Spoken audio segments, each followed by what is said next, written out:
Hey guys, welcome back and thanks for joining us this week. So we're always pushing the boundaries and trying to incorporate as much detail as we possibly can in the replicas.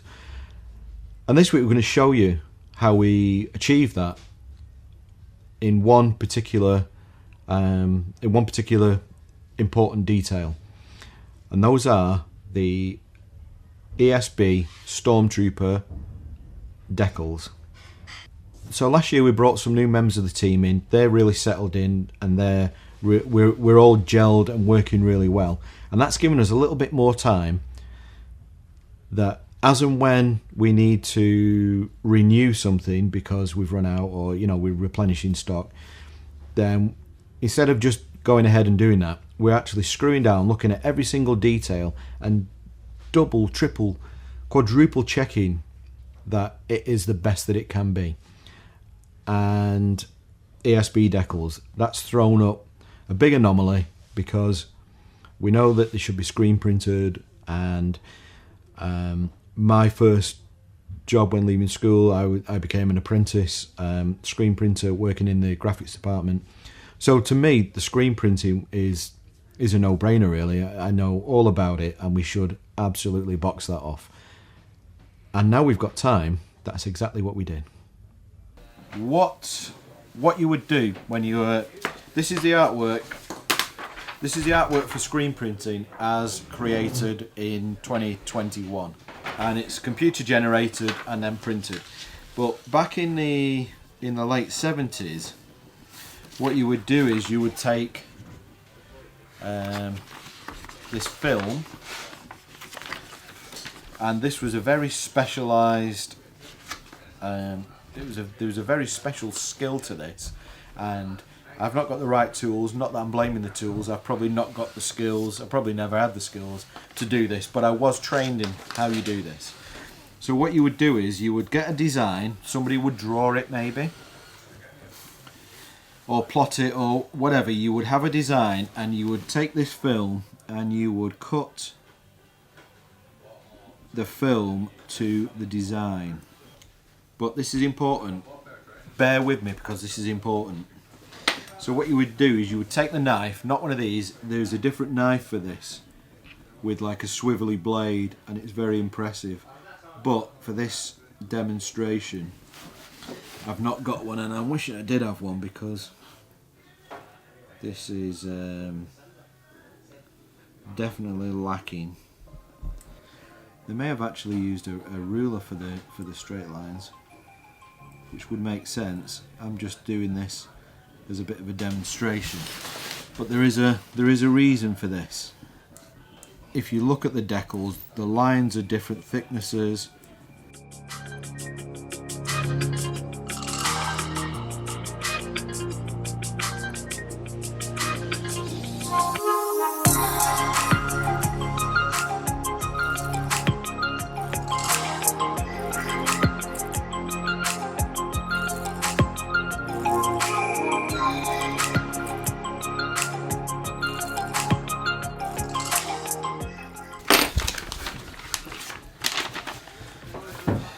So this is how the artwork would have been created. Now this is really rough. Right now I kind of feel like I'm in SDS territory where it shows him sculpting the original Stormtrooper helmet, and it looks like he's just patting around a piece of shit or something. In that very famous video. I'm in that territory because this looks nothing like this, but it doesn't matter. I'm showing the principle, and it was rushed. And I clearly didn't make these originally. This is how the decals would have been made. They would have drawn a design, and then from the design, which would have been drawn on paper, they would have transferred it to this film, which is this, the transparency. That would have been the artwork that they would then use to expose onto the screen. Now, why is this important? Why have we just spent all this time looking at this, producing this shit which doesn't look anything like that? I'll tell you why.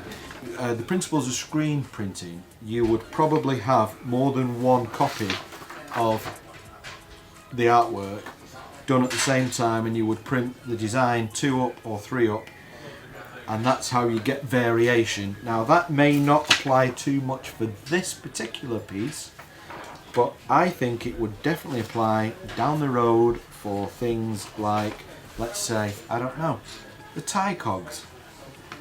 This is the principle, and this is the small variation, because it's hand cut. The next one of these that I did would probably be one better because two, it couldn't be much worse.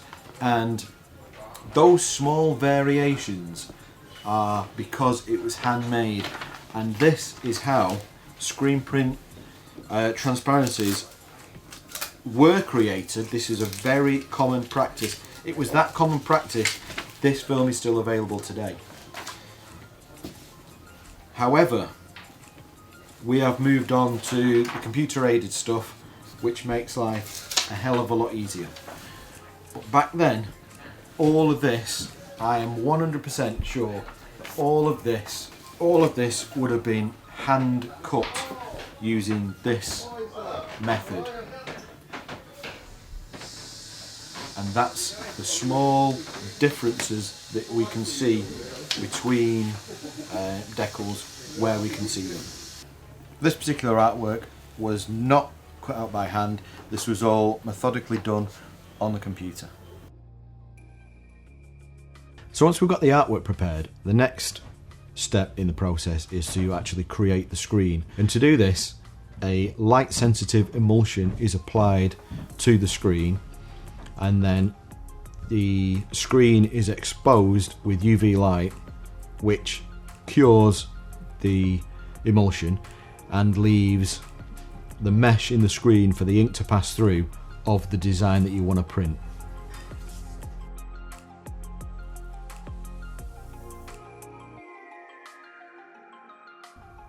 When the screen is washed out, what you're left with then is your print area for your particular colour.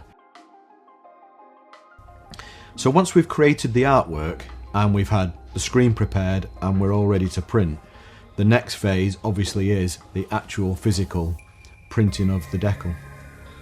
Now that we've got the screen exposed and washed out and we're all ready to print, we need to actually physically do the print setup and prepare to throw some ink on the screen. So the process of printing, and this takes me back, at this point when we can smell the ink, I'm right back to being 16, 17. So then we flood the screen and then we apply the print. It's as simple as that. It's a very basic form of printing. It's one that's pretty much died out due to digital taking over. But to create the details that we want for this helmet, this is the only way to do it. So once we've got the decals printed, the final stage is cutting the decals out, preparing the helmet, and application to the helmet.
And that's it. That's how you screen print the decals. That's the work that's involved from start to finish to create the accurate decal which this helmet deserves. So thanks for joining me. I had a blast. We've got superb decals that we are absolutely proud of, and it took me right back to being a teenager again for the afternoon, which was amazing. So that's it. That's all I've got for you this week. Thanks for joining us. Thanks for subscribing, because I know most of you are now. And what can I say? Please come back next time, when I'm not quite sure. I'm not sure what we're going to be up to, but come back and join us and let's see. So until then, thanks for watching. It's good night from me, and it's good night from him. Good night.